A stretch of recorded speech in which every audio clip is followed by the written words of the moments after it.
시청자 여러분 안녕하십니까? 준민수입니다. 항상 강령하십니까? 여러분 계속 이란 이스라엘 충돌 영상 이슈 같은 거 많이 보실 텐데요. 이번 소식은 두 개입니다. 여러분 아마 미국이 이번에 이란 핵을 시설을 공격했다는 것을 너무나 다 잘 아실 거고요. 많은 소식들이 외신도 그렇고 우리나라에서도 다 전파가 되었습니다. 자, 그런데 조금 크리티컬하게 접근해 보도록 하겠습니다. 과연 미국의 이란 공격이 유효했을까? 했다면 했다고 하고 안 했으면 왜 문제가 될 수 있을지 봐야 되겠고요. 그 다음 이란이 가만히 있지 않죠. 대응을 지속하고 있습니다. 저번 영상처럼 호르무즈 해협을 봉쇄하겠다라고 나선 그거에 이어서 미국의 기지를 공격 시도했습니다. 그 첫 장소가 바로 카타르인데요. 첫 장소가 될지 아니면 정말 앞으로 연속적으로 공격을 할지는 지켜봐야 될 것 같습니다. 일단 첫 번째로 공격하게 되는 곳은 카타르에 있는 미군 기지입니다. 어떠한 장소이고 또 첫 번째 소식은 어떠한 또 분석이 필요한지를 보도록 하겠습니다. 여러분 이미 다 소식은 접했을 겁니다. 이란에 수많은 핵 시설이 있는 곳이 있는데 그 중에 탑3, 탑4가 있지 않습니까? 굳이 탑4를 얘기하자면은 일단 포르도가 있고 나탄즈가 있고 이스파한이 있고 또 뭐가 있습니까? 아라크가 있습니다. 네, 그 중에서 3개 포르도, 나탄즈, 이스파한 이렇게 같은 시점에서 다 파괴가 된 것으로 보고가 되고 있습니다. 포르도 같은 경우는 B2 스텔스 폭격기에다가 GBU-57을 실어서 공격을 했죠. 그래서 산을 뚫고 밑에 있는 지하의 핵시설을 파괴했다. 이렇게 얘기가 되고 있고요. 자, 그리고 나탄주와 이스판 같은 경우는 서브마린이라고 해서 잠수함에서 토마호크 미사일을 날려서 이쪽으로 공격한 것으로 얘기가 되고 있습니다. 자, 이것에 대한 코멘트가 다른 곳에 몇 개 있던데 이것에 가는 것을 좀 보도록 하겠습니다. 이미 여러분들은 반복해서 말씀드리지만은 이 지역 소식들은 다 접했을 거라고 생각을 하고 있습니다.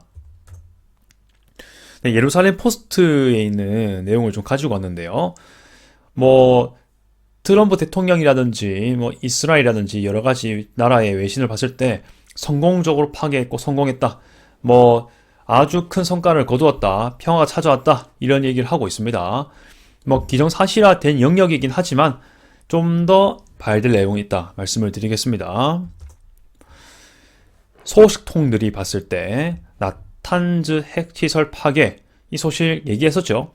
자, 그리고 포르도랑 이스파한 시설은 심각한 피해를 입었다라고 얘기했습니다. 하지만 그 피해 규모는 알려지지 않았다라고 얘기하고 있습니다. 포르도는 워낙 산 밑에 산자락인데다가 그 지하에 있기 때문에 피해를 바로 확인하기 어렵죠. 그렇다 보니까 정확한 뭔가의 데이터가 나오기 전까지는 뭔가 정보 입수가 되기 전까지는 신중하게 일단은 봐야 하겠다라고 얘기를 하는 목적이 되겠습니다. 네, 그런 거 좀 찝어 드리려는 것이었고요.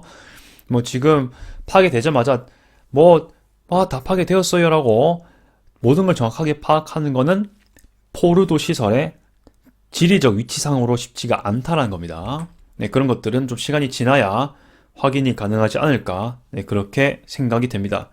아무래도 산 밑에 완전 지하 속에 있기 때문에 파악하기가 쉽진 않겠죠. 초반부터 그런 것들을 잘 봐야 되겠다. 이스판이랑 나탄집에서 좀 더 그런 성격이 강한 지역이다라고 봐야 되는 것이죠. 완전한 파괴라기보다는 심각한 파괴라고 얘기했습니다. 재가동이 일단 어렵다라고는 얘기를 하는 것이죠. 완벽하게 그 작동이 마비가 돼서 복구 불능한 것까지 수준인지는 좀 봐야 될 것 같습니다. 미국 공격하기 이전에 이스라엘이 이미 나탄주와 이스파한을 공격한 적이 있습니다. 비슷한 지점을 공격한 적이 있지요. 자, 그런데 왜 미국이 또 하필이면은 이곳을 또 공격했을까? 이렇게 생각하는 분들이 별로 없을 수도 있습니다. 심지어 이 소식을 잘 모르는 경우도 있습니다. 포르도, 나탄즈, 이스파한 이 세 곳은요 이미 이스라엘이 이란을 공격할 때부터 다 타깃이었고요 공격을 해왔습니다. 자, 그런데 미국이 또 여기를 공격하다니 왜 그럴까? 좀 반대로 뒤집어 봐서 봤을 때 이스라엘의 나탄즈, 이스파한 이렇게 포로도 공격은 완벽하지 못했고 확실한 처리가 필요했다는 것을 전제한다고 봐야 됩니다. 그래서 포로도 등 이 여러 시설들은 피해를 입은 건 맞습니다. 상당한 피해를 입은 것으로 알려져 있지만 이스라엘의 공격이 결국 벙커버스터를 통해서 한 걸 텐데 그 규모가 어쩔 수 없습니다. 미국이 가지고 있는 최대치의 벙커버스터에 비해서 가볍고 파괴력이 적기 때문에 아마 미국 전력만큼의 파괴력은 나오기가 힘들었을 것이다 라고 얘기를 하는 것이죠. 또 분석하기를 미국의 공격이 이어지면은, 그러니까 미국이 공격을 한 이후로 이 공격이 잘 딜이 됐으면 이란의 핵 프로그램은 최소 6개월, 심지어 2년 정도 지연이 가능하다라고 얘기하고요. 더욱더 오래 될 수도 있다라고 여긴다고 하고 있습니다. 이 글만 봤을 때는요, 핵 프로그램이 당분간 좀 가동이 되기 어렵겠다. 이 세 곳만 파괴했을 뿐인데도 저렇게 예상이 가능하다니, 이번 미국의 공격은 정말 결정적이었다고 생각할 수 있겠지만, 이것도 좀 뒤집어 보겠습니다. 그러면은 이미 이 세 곳은요, 이스라엘이 공격이 한 적이 있다고 했지 않습니까? 그러면 기존에 이스라엘이 이쪽 시설 때렸을 때의 파괴력은 지금 언급하고 있는 지연 회복 기간보다 더 짧을 거란 얘기입니다. 그러니까 미국의 공격이 없었으면 이스라엘의 핵시설 타격만으로는 이란의 장기간 핵 복구 불능이 어려웠을 거란 얘기입니다. 이렇게 이해가 되십니까? 지금 그 별표 뒤로 된 가로 부분에 보면요, 제가 좀 코멘트한 겁니다. 이란 핵 복구 능력이 더 빨랐을 수 있음. 미국의 공격으로 미국의 공격이 없었으면 그랬단 얘기입니다. 그렇게 분석이 가능하다. 엄청나게 많은 시설을 파괴했지 않습니까? 근데 여기는 초점이요, 핵 복구 능력입니다. 일단 주민들의 시위, 촉진, 방송국 파괴, 방공 능력 약화 이런 것들도 다 유효가 있고 타격이 있는 거 맞는데, 그런 것들을 일단 둘로 두고, 두 번째로 두고, 지금 내용은 핵 얘기니까요. 그렇게 한번 초점을 두고 말씀을 드리겠습니다. 무튼 좀 이스라엘의 공격에 대해서 좀 크리티컬하게 제가 얘기했다.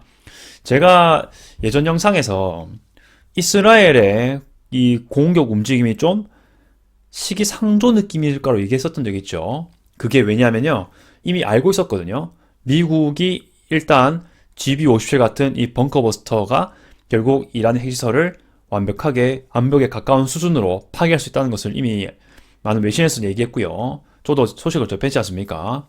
이스라엘은 그게 없어요. 지금도 없을 겁니다. 근데 그걸 가지고 시설을 파괴하려고 했다. 완벽하지 못할 거란 예상을 했거든요.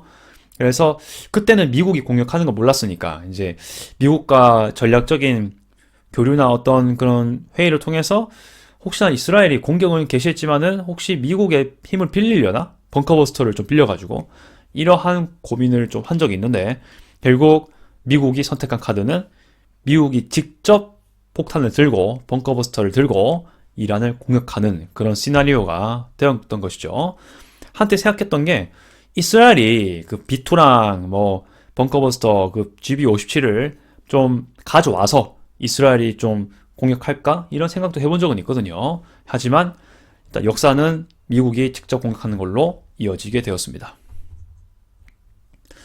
다른 관계자들의 말에 의하면 확실한 확인이 있을 때까지 파괴의 규모, 심각성은 신중하게 판단해야 된다라고 전했습니다. 저도 이 말에 완전히 동의합니다. 자, 이렇게 세 곳을 파괴했지만 또 다른 숨겨진 핵시설이 없다는 보장이 없고요. 지금 이스라엘이 상당히 많은 곳을 파괴시키긴 했지만 또 뭔가 남아있을 여지가 있다는 거죠. 그런 것들을 잘 판단하면서 후속 조치, 후속 군사적 대응이 어떤지를 같이 봐야 할 것 같다 얘기를 합니다. 네, 두 번째 소식입니다. 카타르 상공인데요. 카타르에 이란이 공격을 했습니다. 쉽게 말하면 카타르를 공격한 건 아니고요. 카타르 정부나 카타르 국민들이 타깃이 아니고 카타르에 있는 미군 기지를 타격한 겁니다. 이것을 잘 봐야 하는 것이고요. 네, 카타르 소식답게 제가 알자지라 뉴스를 들고 왔습니다. 그렇기 때문에 아마 카타르 현지 소식이기도 하겠지만은 일단 알자지라 그 외신의 성향을 좀 반영한다는 것도 같이 알려드릴게요. 공식적으로 이슬람 혁명 수비대가 이란에 그 군체계 두 개 있다고 했죠. 이란 정규군이랑 이슬람 혁명 수비대가 따로 있습니다. 네, 그 두 번째 단체인데 이번 월요일 알 우데이드 공군기지 공격을 공식 확인했다라는 소식입니다. 이것도 이미 여러분 들어보실 수도 있습니다. 하지만 여기서 분석하고 싶은 건요. 이 공군기지의 위치입니다. 그리고 이 공군기지의 위상이 뭐냐 이걸 같이 봐야 합니다. 왜 여기를 첫 타기소 삼았을까? 이게 첫 번째이자 마지막이길 바라겠지만 이게 또 어떻게 후속될지 모릅니다. 계속 지켜보긴 해야 됩니다. 우선은 모든 걸 요격한 것 같고요. 그닥 피해가 없었고 미군 사상자가 보고되지 않았습니다. 네, 그렇게 넘어가는 것이고요. 자, 이번엔요. 이란과 카타르 정부의 얘기가 나옵니다.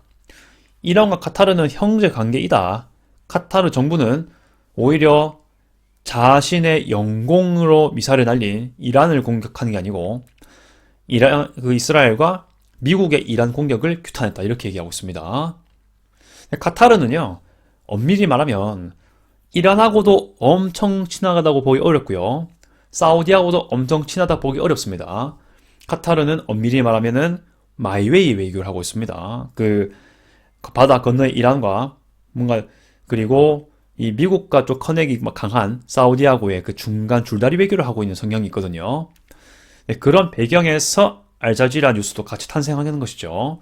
그리고 이 카타르 같은 경우는 국제적이지만서도 뭐 하마스라든지 여러 뭐 이슬람 극단주의 단체라든지 그런 세력들이 또 머무르는 것도 허용하고 있는 그런 나라거든요. 그렇다 보니까 어떻게 보면은 또 중동과 그 서방 국가들 간에 뭔가 타협지라고 해야 되나요? 타협을 할 때 이런 데서 모이기도 하고 그리고 뭔가 대화의 장, 중재 국가로 역할을 하기도 합니다. 카타르가요. 네, 그렇게 같이 한번 봐야 할 것 같습니다. 서방하고도 커넥이 되고 이슬람 극단주의라든지 뭐 정말 그 이슬람 급진주의라든지 뭐 아랍 세력하고도 이렇게 뭔가 커넥이 되는 곳이기 때문에 이스라엘하고도 커넥이 되고 실제로 봤을 때 이렇게 설명이 가능한 그런 곳입니다. 자, 그럼에도 카타르는 이번 공격을 노골적 주권 침해로 규탄했다. 딱 보이지 않습니까? 줄다리기 외교의 느낌이 나잖아요. 그렇죠? 이란과 형제 관계라고 말을 했지만 그래도 이건 아니지라고 얘기했는 느낌이죠. 이란에 대해서 완전하게 옹호하는 것도 아니고 완전히 비난만 하는 것도 아닌 그런 태도를 보이는 것이다. 지금 이 배경을 알아야 합니다. 카타르 자체가 지금 어떻게 했습니까? 미군 기지의 주둔을 허용했죠. 자, 그런 것을 가지고 또 하나 더 보도록 하겠습니다. 그러면 왜 하필 알 우데이드 공군기지, 카타르에 있는 이 공군기지, 미군이 있는 곳이지 않겠습니까? 여기를 이란이 타깃 삼았을까? 그 공군기지의 위상 때문이라 볼 수 있겠습니다. 일단 미국은 공격 발생 사전에 인지했다. 뭐 이렇게 얘기를 하는 것이고요. 여기는요. 미 중부사령부. 그러니까 이 미국은요. 전 세계를 전구로 삼다고 했죠. 전쟁의 어떤 구역으로 삼다고 했습니다. 그 중에 중동 지역, 뭐 중앙아시아, 인도양 이쪽을 중심으로 하는 곳이 중부사령부 관할 구역이라 합니다. 센트콤이라고 부르는 것 같은데 거기서도 전방본부 역할을 한다고 합니다. 그렇게 한번 볼 수 있고요. 그리고 중동 내에 있는 최대의 규모인 미군 기지라 합니다. 그리고 약 1만 명 병력이 주둔한다. 어느 소도시의 인구만도 하죠. 그만큼 뭡니까? 여기에 엄청나게 많은 미군이 있고 전략 무기도 있을 것이고 여러 가지 있지 않겠습니까? 자, 그렇기 때문에 어떻게 보면은 중동 지역 내에 있는 미군의 상징이라고도 볼 수 있다.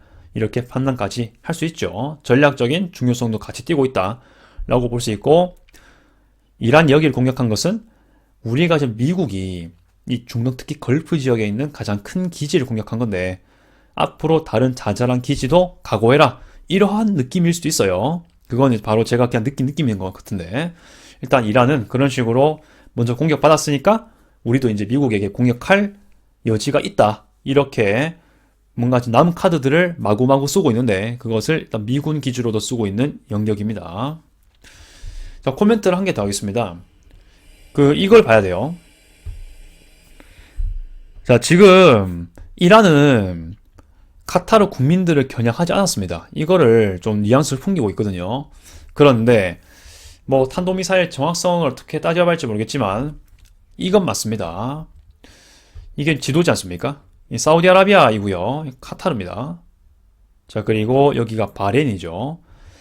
이렇게 또 바다 건너가면은 이란이 있습니다. 아마 이렇게 봤을 때 날렸겠죠. 날렸는데 나름 방향이 어떻겠습니까? 북동쪽이겠죠. 북쪽이나 북동쪽이지 않겠습니까? 뭡니까? 보통 카타르 같은 경우는 북동쪽에 도시가 많이 있습니다. 이런 지역에. 특히 도하 같은 경우는 또 동쪽에 있죠. 즉 뭐냐? 시가지를 탄도미사일이 온 거거든요. 탄도미사일이 카타르 중심지를 지나서 오는 거예요. 오데이드 공군기지 아닙니까? 즉 뭐냐? 카타르 국민도 다 봤을 거예요. 이 탄도미사일을. 조금이라도 초점이 어긋났으면 카타르 주거지역에도 떨어질 뻔했다라고 살짝 과장 붙여서 해석할 수도 있겠죠. 무튼 간에 카타르의 이 오데이드 공군기지는 이란의 방향을 고려했을 때 시가지를 넘어가는 그런 탄도미사일의 동선이 좀 그려진다라는 것이죠. 이렇게까지 판단할 수 있고요. 그리고 그 옆에 누가 있습니까? 바레인과 사우디, 다른 UAE, 뭐 이런 걸프 국가가 있습니다. 자, 이런 것들을 걸프 국가들은 우려하는 겁니다. 지금, 사우디나 이런 나라들, 특히 이란하고 정상화했지만은 그래도 알력 관계가 있는 그런 위치 아니겠습니까? 이러한 점들을 아마 앞으로도 걸프 국가 역시 좀 우려할 것이다. 이렇게 얘기를 하는 것이죠. 그러면서 이중적인 마음을 품을 수 있죠. 아, 이거 미군 기지 때문에 미국이 있어가지고 공격을 받은 건데라는 느낌과 함께 오히려 미군이 있는 상황이니 일단은 더 강력히 이란을 막아주길 바라는 마음까지 같이 있을 거예요. 이런 식으로 아마 걸프 국가들이 태도를 취하지 않을까 생각은 되고 있습니다. 여러분 생각은 어떠하십니까? 제가 조금 코멘트를 달면서 여러분께 얘기해 드렸는데요. 여러분도 의견 있으시면 댓글 부탁드리겠습니다.